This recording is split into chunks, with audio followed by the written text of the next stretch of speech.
all good things come to those who wait. And if you're not waiting for it, it's not a good thing unless it's insulin. And you shouldn't wait for insulin. Really, you should get it exactly when you need it. But tonight, we're providing you with something better than a life-saving elixir. We've got Jeff Ignoraltkowski from the Killer's Card Game on today. I don't know how to pronounce your name at all, Jeff, at all. Help me. It's okay. It's Ignatowski. Okay. So you were sort of like the first draft of the Monsters, Inc. script. And then they were like, nobody can pronounce that. We're going to go with the other one. Actually, Jim was on Taxi long before Monsters, Inc. Just saying. What does a yellow light mean? Go faster. We're going to go way down the rabbit hole with situational comedy television tonight. We're going to find out quicker than most of our audience is probably between 17 and 23 and don't know what the fuck we're talking about. But for those of you who do, this is Night Terrors Radio. My name is Ash Hamilton. I'm from horror-fix.com. I've got the ever-present, the effervescent Rob Pastilli from the East Coast. How you doing, Rob? Bubbly. I'm bubbly. I'm effervescent. We've got Sean Ed. The Ed does not stand for education. No. It's just no. No. Just incomplete compliance. Not at all. And we've got Jeff Ignatowski tonight with the Killer's Card Game. We're going to have a blast tonight. Hope you guys like serial killers. And if you don't, why are you doing it on the internet anyways, right? I mean, seriously. Yeah, you go to Netflix where there's only 17,000 serial killer documentaries. I mean, if you don't have that interest, get off the internet. Right. Go Pretty much. Dust off that abacus in the corner. That's always fun. We're going with abacus. That's what we went with, abacus. Yeah, because I think it was in a dentist's office. Dentist's office at one point in time always had an abacus for kids. Like, if you've ever noticed, like going into old doctor's offices when you were a child, they had the worst toys. They were all trying to push educational toys. And usually you were coming with your parents to the dentist. And more than likely you had errands before the dentist, which included a retail store that had real toys in it. So you're coming off the high of like seeing the new Masters of the Universe line. And you're like, fuck, now I gotta go to the dentist. And the dentist like breaks out an abacus. Oh yeah, because it was either Red Book or Highlights Magazine was what you could read. I was going to say Highlights Magazine, and some asshole had already circled the pizza slice, and that was the one that I knew I could find every time. That asshole. So I might be the one that has a problem that loved to play with the abacus, but then I would hit other children with it. So I thought I thought the whole thing was just one big Benoit ball. Mm-hmm. I went all the way back by the aquarium in my dentist's office to get a running start on that thing. You got to get it up there deep. Yeah. And our viewers are dropping. 5, 4, 3. So we've got a great show lined up for you tonight. Again, Jeff Ignatowski is with us. He has created Killers Card Game. We met Jeff in Louisville, Kentucky. Was it Louisville? It was. Yeah. Mm-hmm. Yep. They're all sort of blurring together now. We met Jeff in Louisville, Kentucky. I believe you were getting spanked when we first met you, Jeff. No, Yeah. I was actually doing the spanking. Because that's how I open up our interviews. That is correct. Yes. He was doing the spanking. I believe you were trolling a red light district when we talked to your office. That's where I stay. It's good. So I will say before we get into the game and Jeff's interest in general, where he's been, where he's going, we always have to go and do a rundown of how our week was, because we always have some like ill news just chasing us around. So Rob, how was your week? My week was fantastic. First week back to work after a month of illness. So I'm living the dream. Back to almost reality. Well, now you got to follow it up with something positive, Sean. How was your week? My dad's in the hospital. Oh, fuck, Jeff, how was your week? Oh No, man. I'm just kidding. So what's going on, Sean? No, he got the COVID. Oh no. Oh man, I'm sorry to hear But that. him and his girlfriend did, but he's going to be released tomorrow. So Good. So was he hospitalized with it? for a day, yeah, they had to put him on the breathing treatment, and all that, but he's on the mend. So good things. That's good. Good. That's good. So, yeah, let's keep up with the upbeat stuff. Jeff? Man, feeling good. See, look at that. Better. Let's go, Now, Jeff. Now is you your gotta- schedule as crazy as I think it is, Jeff? Like, Oh, I dude, imagine you're just at home scrambling like all the time. the schedule is insane. My wife is ready to kill me. Like it's And it's that been doesn't take bananas. much usually anyways. Yeah, that's for sure. Yeah, I mean, you guys have been around me enough to know that I'm a pain in the ass everywhere I go. So you know, Insta paddling. it happens. But you know, it like we have a convention this weekend. Actually, I'm on hiatus after this weekend. I don't have anything until after the first of the year and towards the end of January, which is nice. But I also am releasing another expansion for the card game. And we're working on 4 other games right now, so it's been bananas. I just keep doing it, and then I work a 40-hour week job, so you know I'm out there working all the time. But it's good. You know, I have fun with it. I think that's what people don't expect often. Like, as we get older, you know, and we're doing more and more of this adulting thing, I think people expect us to either be at a full-time job and, I mean, you know, have hobbies. But I think that once we have that full-time job, strangely enough, like the adult world sort of ceases to expect us to be ambitious. You know what I mean? It's like when they see somebody doing something that's outside of, you know, their immediate career and their 9 to 5, they're immediately like, oh, I didn't know you did that. It's a strange thing. It's like people sort of expect, you know, once you hit like, I don't know, like 35 or something, they sort of expect like dreams. Nah. We squashed that shit a long time ago. You got to shut that shit down. But there are those of us who decide, you know, we're just going to keep on pushing. And I understand because I think all of us here fall into the we're going to keep pushing category. Yeah, I think it's important because if you don't, then what do you have? Like, yeah, you know, our parents and everything, grandparents were all miserable. They were at jobs for 40, 50 years and mostly hated every minute of it. You know, I don't want to live that way. I want to go and do things that I enjoy doing.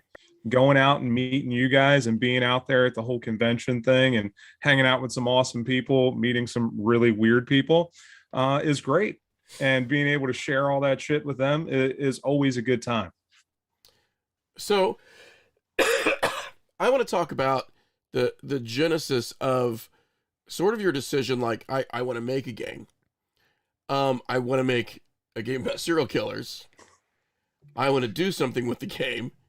So let's go ahead and hop back in the Wayback Machine. Like, when did Jeff decide, I think I'm going to now devote a huge portion of my life to a card game about serial killers? So was it like the first rubber room or the second rubber room? I had a whole bunch of those way back there before that. You know, I've been in a few. Was it the one that put the cinnamon in the applesauce? Because that one was okay. It was okay. Cinnamon is always nice in everything. Well, you know, with the card game, I've been creating games since I was like 8 years old. And I remember forcing my friends to play these crazy ass card games that I created on my grandfather's steps and, you know, kind of, yeah, forcing them to play them all the time when we were kids. And I think they hated every minute of it. But for the most part, they humored me when they couldn't do anything else. But this specific game, I went to a shop. It's an oddity shop here in the Cincinnati area called Hail Dark Aesthetics. And I took my son there to just check out the shop, walk around, see all the stuff in there. And he looks at me and he's like, you know, of course, my son, he always wants me to buy him something every time we go out. And he looks at me, he's like, Daddy, can you give me this pack of cards? And I was like, what cards? He's like, they got these true crime cards up here. And I was like, oh, that's cool. I used to have those when I was a kid. He was like, will you buy me a pack? I was like, how much are they? He's like, $6. I was like, hell no, you can't have a $6 pack of cards. I'm not buying you a $6 pack of cards. Like, there's 10 cards in there. I bet a plastic like, man with a parachute for 99 cents. Exactly. He's like, hell no. Come on, Dad, get this for me. I was like, no, I'm not getting you a pack of cards. So I looked at him and I said, I could make those, right? And that like started this whole like snowball. I went home from there and I sat down for about an hour and a half and I sketched out the bare bones idea for this card game. And then 3 years later, we finally got something ready to go. And really, ultimately, I thought that it was just going to be one of those things like, hey, I created a game. Here's the prototype. We'll get to play it a couple times. It'll be great, guys. And then I started showing it to people and they were like, dude, this is great. You should probably sell this. So then I released it and like 400 people wanted it. And I'm like, oh shit, like I could actually do this. Like this is a legit thing. And of course, the whole time I'm with everybody else watching all the true crime documentaries and, I'm watching every single streaming service come out and their whole platform is based on true crime. And I'm like, okay, maybe this is a thing and maybe I need to continue going forward with it. Now, what did the game originally look like? I mean, because we know that a lot of games go through like iterations. You have the sort of early version or early draft, and then as you start refining it, it becomes this whole other monster. So what was that first initial version like? It really wasn't dissimilar from what we have now. Matter of fact, I found the sketch that I made. I think it's actually in the notebook that's right in front of me right now. But I found that a couple of months ago and was looking through it, and it's pretty close. I mean, there's a few extra things that we put together. Like when we started doing real serious gameplay, there were some things that had to be moved around and shifted and things that just didn't work very well. But it's pretty much very similar to that. Now, we just got done doing the Cults and Religious Killers expansion, and we started the gameplay for that about a week or so ago. That has had, because it's so different from the base game, there's been a lot of adjustments that we had to make. There were things that I thought were like, dude, this is a great idea. And then I played it and I'm like, that's a terrible idea. We need to stop that shit right now. So there was a bunch of adjustments that had to happen for that. Can you talk to us a little bit about you say the genesis was that pack of cards. Talk to us about like the cards you had when you were, I mean, I remember those the true crime cards. I remember, all the different, I think it was like, wasn't there 3 sets and there was two sets. All right. I remember having them. But like, so what was that? I mean, do you remember all the ones you had? Was that part of it or? Yeah, well, see, when I was a kid, my dad owned a corner store, right? So he had, baseball cards, magazines, nudie magazines, cigarettes, and candy. I grew up with my dad owning that. So he had sets and sets and sets of cards. And so I got those. And, my background, my dad met Manson in the early 60s before all the murders happened. And so he met him in a park. And I grew up with all these stories about all the people that he met. And, half of our family is Italian. I'm not Italian at all, but half of our family is all married in. And they all were fronts for the mob in the 70s in the, Philadelphia, New Jersey areas. And because I grew up on the East Coast too.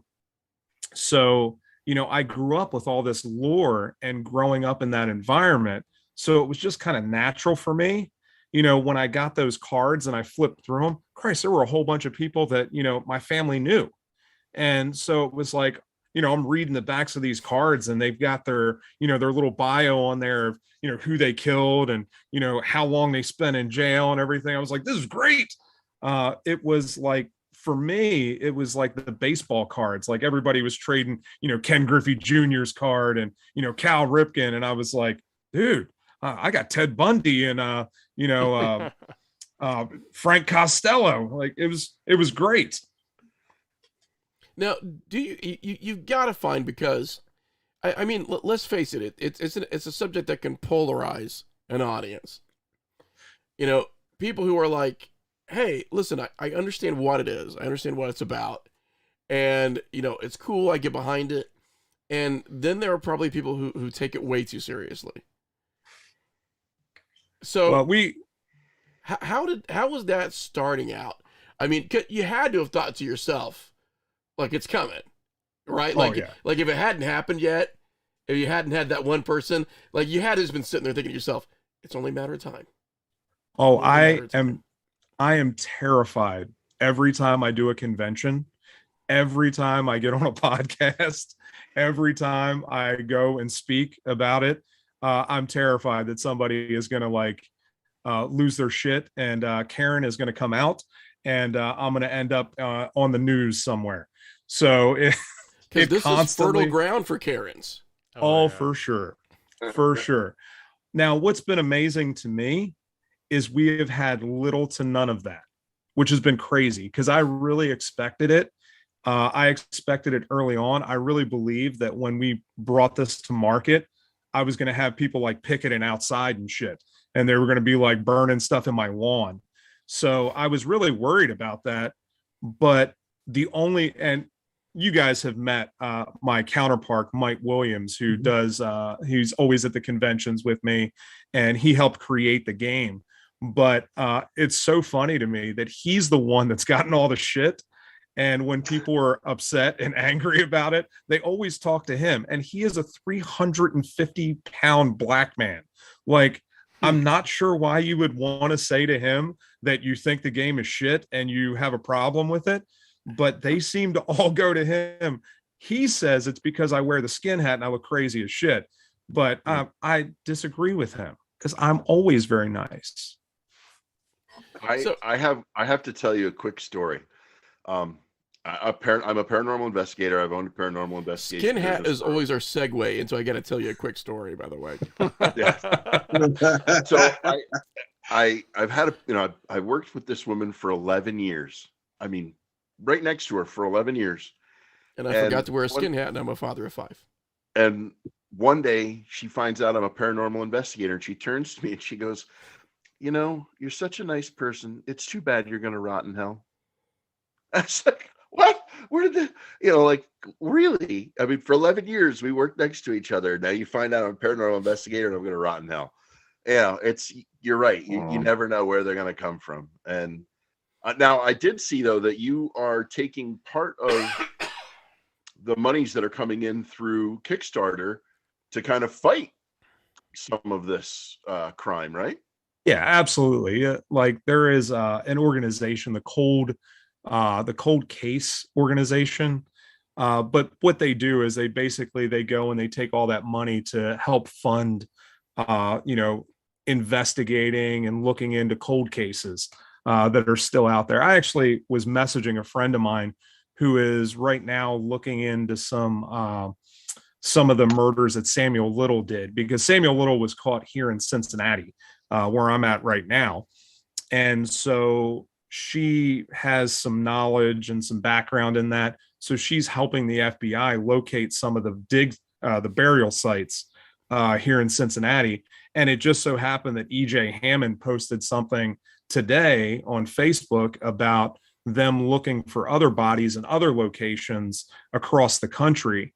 And there's several people that are looking into that. So I connected my friend Melissa with them to see what they could collaborate on, to see if they could find, more of these burial grounds and things. So, it's really great for the people that, maybe have been waiting for years and years and years to know what happened with their loved one.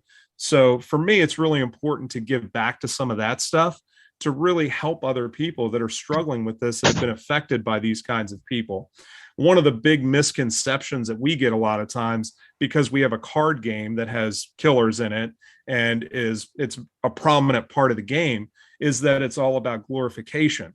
And it really isn't. My whole idea getting into this was about providing awareness, because these people are around us all the time. They're literally everywhere.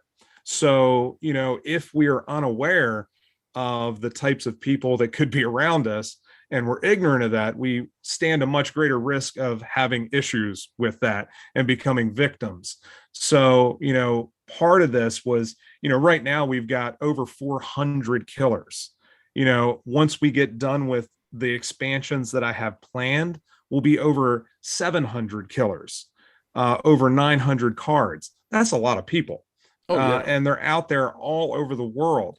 So I think it's important for people to see that and have some kind of understanding. So yeah, it's fun. Yes, I enjoy the whole the research behind it, but ultimately it's about looking at that and seeing how many of these people are around us from all kinds of walks of life. Now, here's one thing that I'm extremely curious about, because we're sort of, and this is what I like to call, we're in the we're in a low overhead geek culture right now. And this is probably the first time in history that we've ever been here. And this is a wide range of interests from people with diverse and specific interests. People who are into games. Games are huge right now. Tabletop games. The amount of people who are really embracing the communities around, RPGs. All of this is huge right now. Even because of personal interest, stuff like movie making, the overhead is so much lower because there's accessibility to everything now. However, there are so many people that are probably out there that are going to listen to this and think to themselves, I want to make a game. How in the hell do I go about doing it? Because this is one of those unanswered questions. Whenever we talk to creators, we love talking about the inspiration behind the game. But I think we reached this gap where I wanted to create a game and now it's physically here. Can you talk to that a little bit, especially for people interested in game creation? Because this always interests me. Where did you go from I want to make this to I have a physical copy in my hand? So starting out, number one, I played a hell of a lot of games. I mean, you have to start there. You have to not only have an idea, but also just go out there and play games and figure out what you like and what your friends like. And, let's face it, there's only so many ideas out there, and see how you can, like for us in our game, it is a mix of a role-playing game and Magic the Gathering. My two favorite games, I love D&D, I love Magic the Gathering. And so we kind of put the two together and figured out a way to do that. How can you immerse somebody in that? So, the game itself ends up being a little bit longer than people typically like to play, like an RPG, but it helps you be more immersed in the game. With that being said, you got to start out with a good concept and have an engaging audience, right? And so we picked something, obviously, killers of all kinds, not just serial killers, but killers. We picked that because it's something that always interests me. And it's something that I love to do. Matter of fact, when I called up Mike and said, hey, I need help in putting this game together, and I told him what the subject matter was, he was like, what the fuck is wrong with you, Jeff? And I'm like, dude, this is the best thing ever. What are you talking about? He's like, no, people are going to hate you. And I was like, obviously they haven't met me yet. It's okay. So, which is oddly enough been the case. But it takes them a little while to get to hate me. Yeah, exactly. So, but really, having a good idea, coming up with a concept, and then really play testing the shit out of it, right? And you can do it 100 different ways, right? You can go get a prototype. There are 50 different companies here in the US that will make you a prototype. The Game Crafter being one of them. You can submit all your stuff to them. But really what you need long before you ever get to that part is you need to get a printer, print out a whole bunch of test cards just to play around with, or get some dice and some game pieces and figure out a way to test that game. A lot of people are doing it virtually now. So you can get on tabletop, I don't know what it's called, tabletop something, but you can get on there and you can build a game out and then have people play test it to see how it goes. And that's really helpful. There are tons and tons of groups on Facebook right now that are all devoted to game creation. Literally, they get pissed off at me when I post anything about, hey, look at the game I created. They're like, this is only for game creation. You got to be showing like your landscapes and shit. I'm like, dude, come on. Like, it's not that serious. Calm down. So, but there's lots of those groups out there that will help you play test your game, help you figure out what's good, what's bad. And the thing that you have to remember with all of that is ultimately it's your vision, and it doesn't make any difference because everybody else has an opinion and everybody has an idea of what they like. It may not be the right idea. Because I get lots of people are like, oh, you should do this and you should take this out and you should add this. And I'm like, okay, but ultimately the vision is mine. And if you're a game creator, you have to understand that.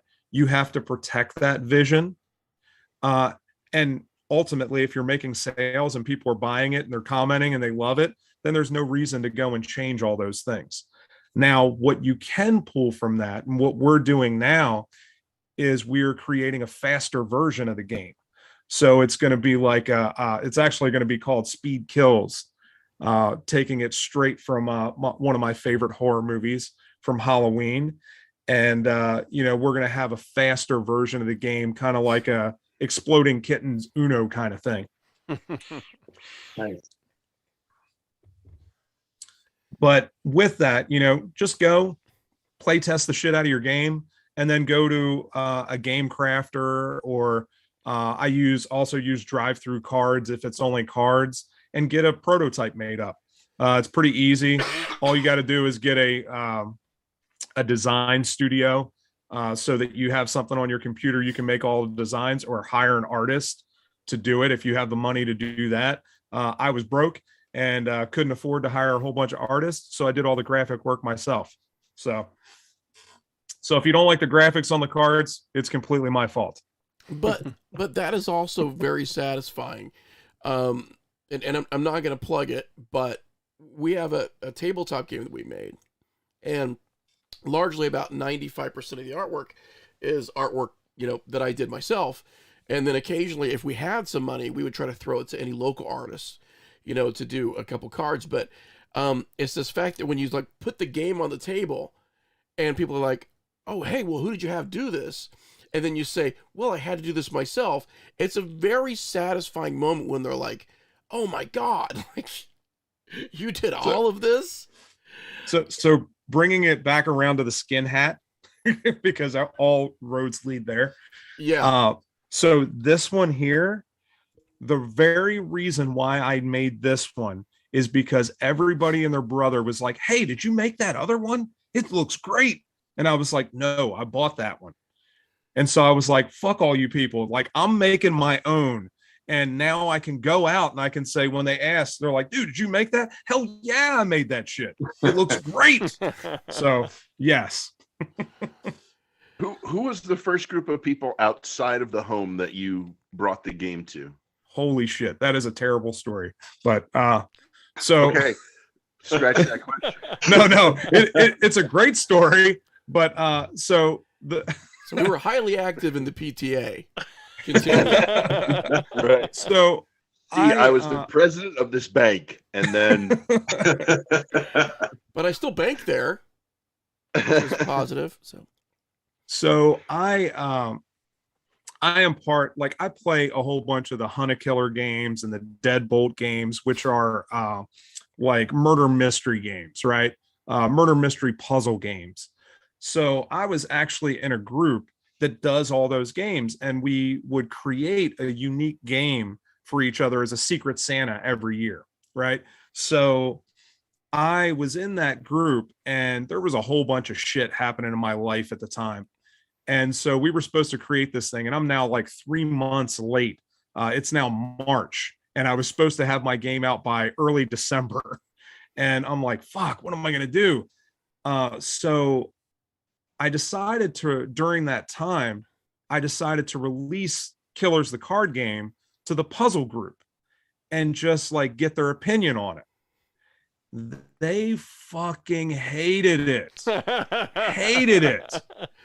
I got roasted in that group. Like, they told me like the worst shit that I have ever. I'm like, what is happening here? They're like, you're a terrible person, Jeff. Why would you fucking do this? The victims and this. And I'm like, holy Why shit. Are you maybe I'm not. Why are you? Yeah. I'm like, maybe I'm not going to release this game at all. Like, I got to the place. I got to the place where I was like, dude, maybe this isn't going to be a thing. Maybe I'm not going to do this at all. And I really thought about quitting right then. And I almost just dropped it all together. And then I was like, okay, well, let me release it one more time in a different group and see what they have to say. If they hate it too, I'm done. I won't even go further with this. I released it in a true crime group, and those fucking people loved it. I had 400 messages within 2 days. And they were like, dude, do you have this? I'm ready to buy it right now. Where can I get it? And I was like, okay, this is legit business. Like, I can make this happen. And I was still like 6 months out from even getting the first copy at that point. Well, I guess I had a copy, but from being able to, sell it to anybody, I had one copy. And that copy I gave to the dude that was doing the Secret Santa thing, and he loved it. But everybody else in that group, man, they tried to get me booted from the group, all kinds of stuff. And I was like, dude, y'all play like Call of Duty, right? Because they were bringing up stuff like, well, there's no other games out there where you play as the killer. I was like, hold on a second. There's a game called Letters from Whitechapel where you play as Jack the Ripper, and your goal is to kill 5 prostitutes. Well, I mean, like, and isn't almost every multiplayer game really just like an excuse for genocide? Exactly. Dead by Daylight is, literally playing, iconic horror, people and killing victims. I mean, they have a Friday the 13th game where everyone else but the main guy hides. Dude, and you said like Call of Duty. Let's just boil it down to political differences. Right. Yeah. So obviously, the thing nerds didn't know anything of what they were talking about, Jeff. So keep making that game. That's the thing. Like, I'm like, hold on a second. So you're complaining like, okay, Friday the 13th is a fictional character, even though all of those fictional characters were based off of real people, right? Yeah. That doesn't matter. Okay, it's a fictional character. Well, guess what? Call of Duty is not a fictional game. It is a game where you're playing in World War I, where you're a soldier killing other soldiers. Those were real fucking people that died. And you go and play it every day with your friends all day long, and you have the nerve to complain about a board game that I created. Come on, man. I think the problem with games like Call of Duty is I think it's the soundtrack. What if every time you killed someone, really dour, a little bit of violin, gets real introspective real quickly? Well, see, I was going to say, I think the problem with your game versus a game like Call of Duty and stuff like that is, one, you'd need to have friends over in your mom's basement to be able to play, because your game can't be played with, just by yourself. You need a friend. And if mom says no, that your friends can't come over, I'm 35, mom. My friends can come over if they want, right? And I want the real Cool Ranch Doritos. Yeah. Not the ones from Aldi's. Yeah. Name brand, mom. You fucked my reputation, mom. My 12 hours a week at 7-Eleven, I pay for some of the stuff that comes in this house. So I've got what I think is going to be a fun question, and then we'll see if it actually is or not. Here's what I would like to do, and this is putting you on the spot, Jeff, but I can't help it. I would like for the the 4 co-hosts here for us to each pick a serial killer and for you to tell us how we would go about strategizing in your game with that particular killer. Is that something you could do with us? We could try it. Okay. Because I'm very curious, as in, like, you know, does someone go into the game obviously with a mindset of, I'm going to pick this killer and here's what I'm going to do. So I will tell you that in the base game, it's not really like that. Okay. However, in the Cults and Religious Killers expansion that we are releasing, it is very much like that. Okay, so let's talk about that for a minute then. What's the difference between the play factor of the base versus that expansion? So in the Cults and Religious Killers expansion, the goal is to create your cult and to meet whatever win conditions that cult has. So it is very specific to each and every one of the cults. There's 15 of them in the expansion, and it is very specific. I took a lot of time to figure out game mechanics that would work for that specific cult.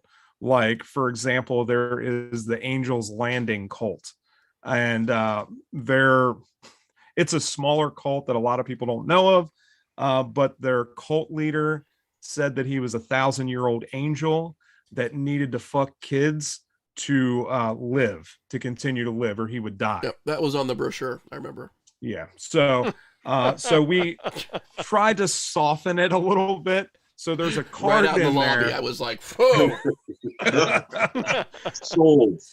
So to soften that a little bit, we have a card. Their win condition is they have to feed the angel. Of course, I don't say how they have to feed the angel, but they have to sacrifice. It's butt stuff, isn't it? They have to sacrifice 4 children to the angel. Anyway. Okay, so then give me an idea of, like, in the base game. So just give us a quick run through of how that base game is played. So the basic idea in the base game, you get a stable of 5 killers. So we usually do it very random. So we would just shuffle up the deck of killers. In the base game, you get 25 of them, and you deal each person 5. So you have your stable of 5 killers. The goal is to get 10 kills or be the last killer standing. So each of the killers has different stats, and they have different specialties. Like, for example, Jeffrey Dahmer killed men, right? So his specialty would be men. Ted Bundy kills women, so his specialty is women. So each of your killers would have that specialty, and then they would abduct and kill their victims according to that. During that time, you would have to avoid the police and try not to leave evidence at the scene. And you can screw other players, which is always fun. Like, you could plant evidence on other players. You could send the police after other players. You can, really fuck with people because it's fun. So, first of all, I'm going to give you guys something that you don't want, which is, if every time you hear the word butt stuff, you sing it like it's Love Gun from Kiss, you'll never be able to hear the word and not think, butt stuff, butt stuff. But that's exactly how it sounds for Love Gun from Kiss. Aside from that, so if you pick your stable of killers, so you've got an opposing player that also has a stable of killers, correct? No, go back. That was your segue. Yes. Okay. Yes, because one of my daughters in casual conversation said the word butt stuff. There'll be a butt stuff. And then every time we were in any conversation, and it was even remotely like a butt or something, then I would sing butt stuff like Love Gun. And they were just like, could someone please murder this man? So speaking of that, I told Mike Williams to make it happen.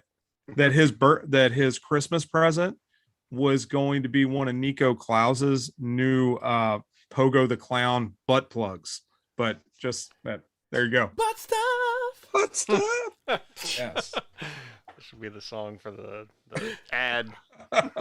There's going to be some bumper. like a little bit piece of bumper video that's got butt stuff on it from now on. We'll get it. We'll make it work. I want you in full Paul Stanley makeup, though. Oh, well, always. So that's not going to be a stretch. So you've got your stable of killers, which is 5 killers. Now, does that ever decrease? Oh, yes. So your killers can get apprehended by the police, or they can get killed by other killers, or get like there's one of the expansions that we have is the organized crime expansion. And in that expansion, you can pull the drive-by shooting card, and one of your killers gets killed automatically, like by random. You have to shuffle up the cards, and one of them dies. So, yeah, you can lose a killer in a variety of ways in the game. So could it come down to let's say you have 4 players. So maybe this is my segue besides butt stuff. So maybe you have 4 butt stuff. Maybe you have 4 players that each now have just one card, one killer card. Okay, if we were then each 4 of us to pick a killer, could you tell us who might have the advantage, even if you don't know what's happened in the game? Absolutely. Oh, perfect.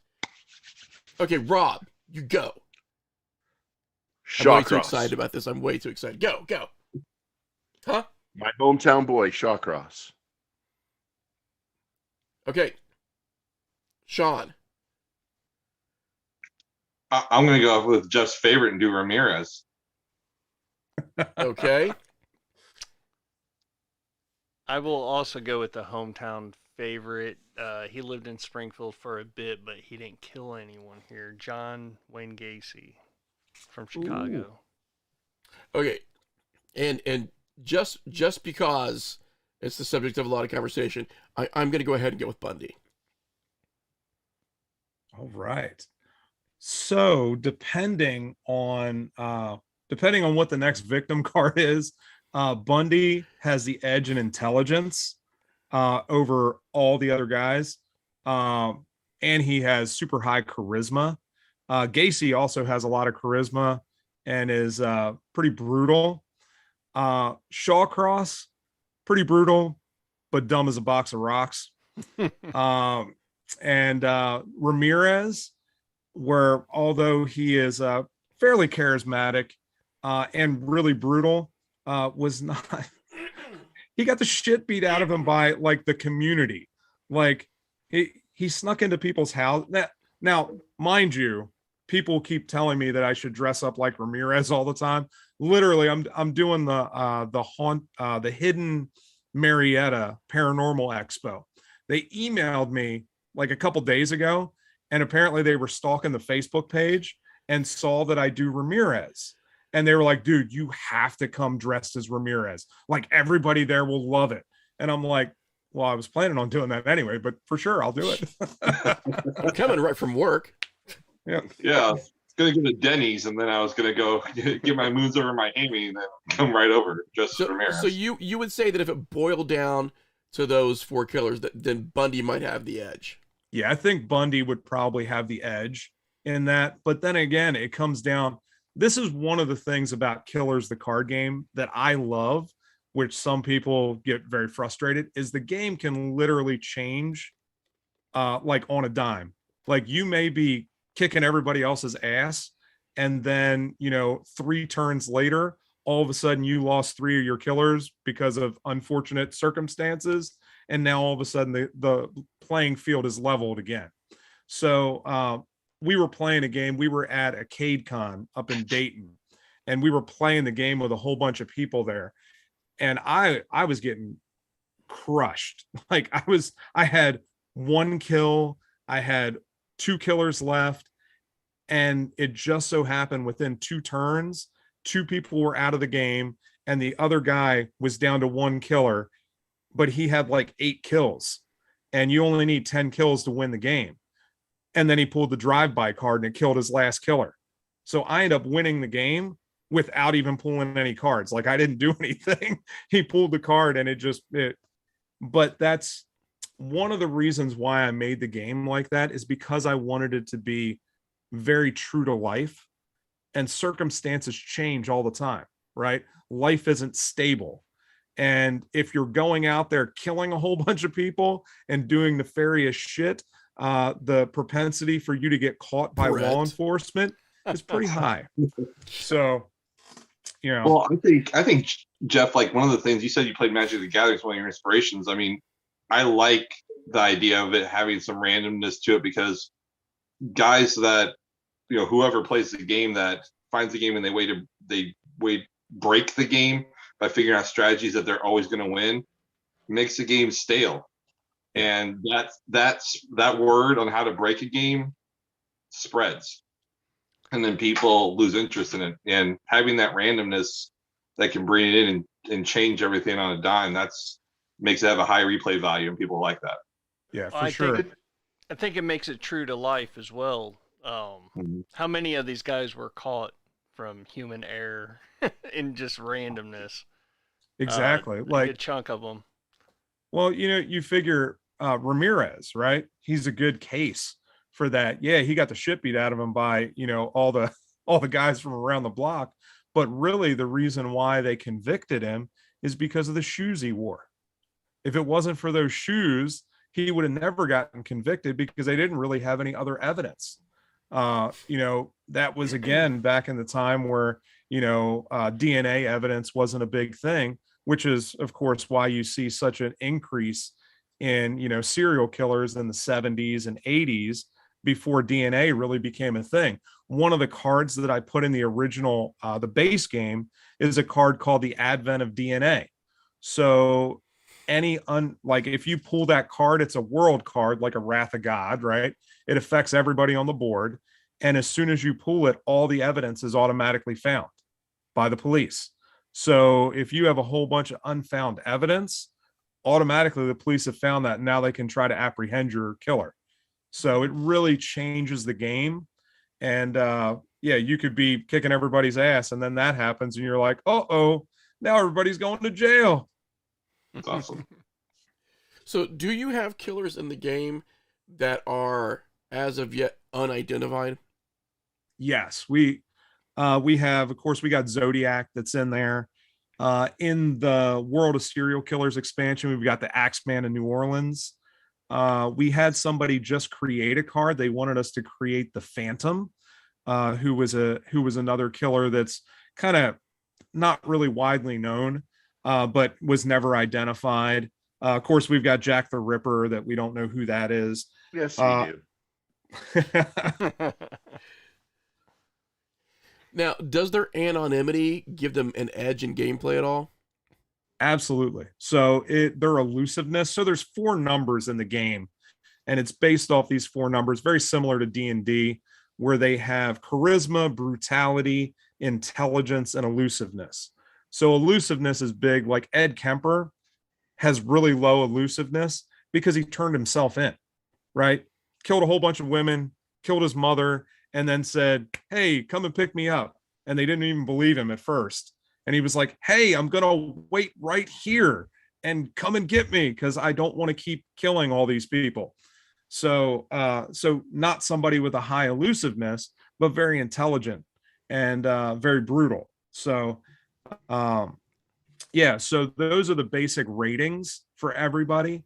Everybody gets those 4 different ratings, and those all correspond with what's happening in the game. So if you're abducting somebody, you can either do a charisma abduction or you can do a brutality abduction.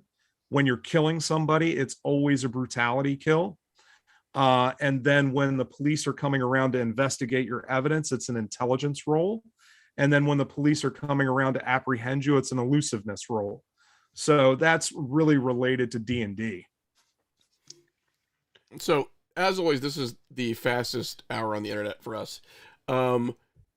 Hitting the close of the hour, where can people learn about the game?